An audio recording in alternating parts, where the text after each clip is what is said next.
Bahalawi Umar bin Hafiz, Yaman. Ulama gagal yang tak pernah bisa padamkan konflik di negerinya, tapi tak tahu malu selalu rawa-riwi ke Indonesia. Sok mendakwahi umat Islam bangsa Nusantara yang masyarakatnya sudah damai menjalani kehidupan di atas dunia.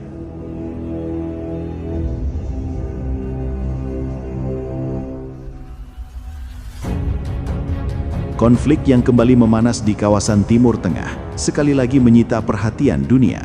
Kali ini ketegangan melibatkan 3 negara, Yaman, Uni Emirat Arab dan Saudi Arabia. Kawasan yang sejak lama menjadi epicentrum konflik geopolitik itu kembali menunjukkan betapa rapuhnya stabilitas ketika kepentingan politik, keamanan dan pengaruh regional saling bertabrakan.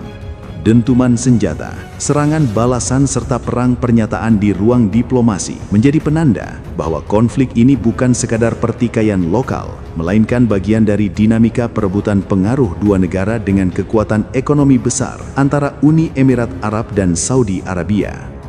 Yaman, yang selama bertahun-tahun terjebak dalam krisis kemanusiaan berkepanjangan, kembali menjadi panggung utama. Keterlibatan Uni Emirat Arab dan Saudi Arabia, baik secara langsung maupun melalui dukungan terhadap kelompok-kelompok tertentu, membuat konflik ini semakin kompleks. Alih-alih mereda, eskalasi justru menunjukkan bahwa perdamaian masih menjadi mimpi di siang bolong bagi masyarakat Islam di kawasan Timur Tengah, khususnya di negeri kakek moyang kaum Habib yang katanya tanah penuh berkah. Tanah yang katanya menjadi tempat tinggal ribuan wali, mulai dari wali tukang tambal ban hingga wali berjenggot merah yang selama ini gemar sekali warawiri ke Indonesia, sok mendakwahi umat Islam bangsa Nusantara, padahal negerinya sendiri amburadul, tidak pernah bisa mendamaikan umatnya yang ada di sana. Hal ini mengingatkan kita pada narasi seorang murid Taufik Assegaf, Pak Ajir Ubaidillah, buzzer andalan Nabawi TV milik Robitoh Alawiyah, yang pernah menanggapi salah satu konten dalam kanal YouTube Benteng Nusantara ketika merosting Umar bin Hafiz adalah sosok ulama gagal yang tidak pernah bisa membawa kedamaian di negerinya, namun sangat tidak tahu malu sok-sokan mendakwahi umat Islam bangsa Indonesia yang kehidupannya 1000 kali jauh lebih baik dari kehidupan umat Islam di negeri asalnya.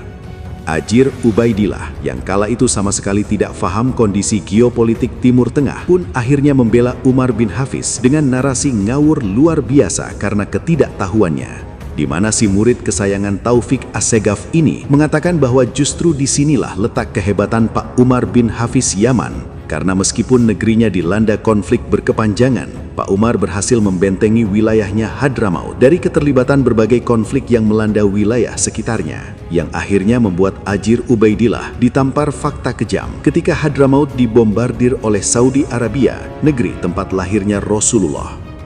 Justru kita tengah belajar dari ulama Hadramaut yang selama lebih dari 10 tahun peperangan proksi ini berlangsung.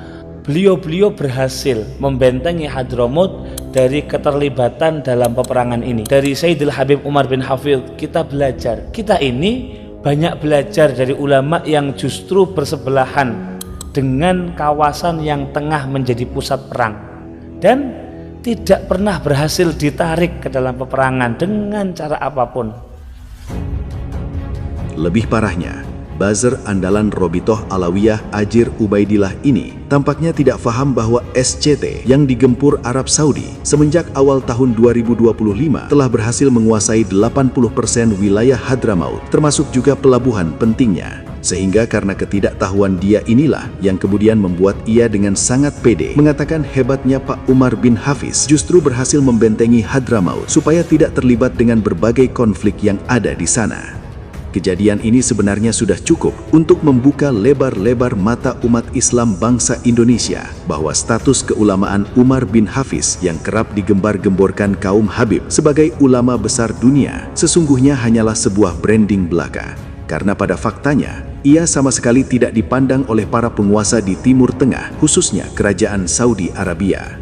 Bandingkan dengan status ulama besarnya bangsa Indonesia, di mana karena kebesaran nama Hadratus Syekh Kiai Haji Hashim Asy'ari, sang pendiri Jam'iyah Nahdlatul Ulama, Komite Hijaz akhirnya berhasil membuat suara para ulama Indonesia didengar oleh Raja Arab Saudi hingga rencana pembongkaran makam Rasulullah urung dilakukan oleh mereka. Ketika bangsa Indonesia berada di ambang konflik misalnya, ketika amarah massa memuncak dan persatuan bangsa terancam retak, selalu penguasa minta pendapat para ulama, bermusyawarah mencari jalan terbaik untuk menyelesaikan segala masalah. Perannya pun sangat besar, kerap tampil di garis depan mengingatkan umat agar tidak terjerumus ke dalam konflik yang lebih dalam, agar darah tidak tumpah atas nama ego dan amarah sesaat belaka. Di saat genting, suara ulama kita selalu dijadikan rujukan oleh penguasa dan bahkan mampu mempengaruhi arah kebijakan negara.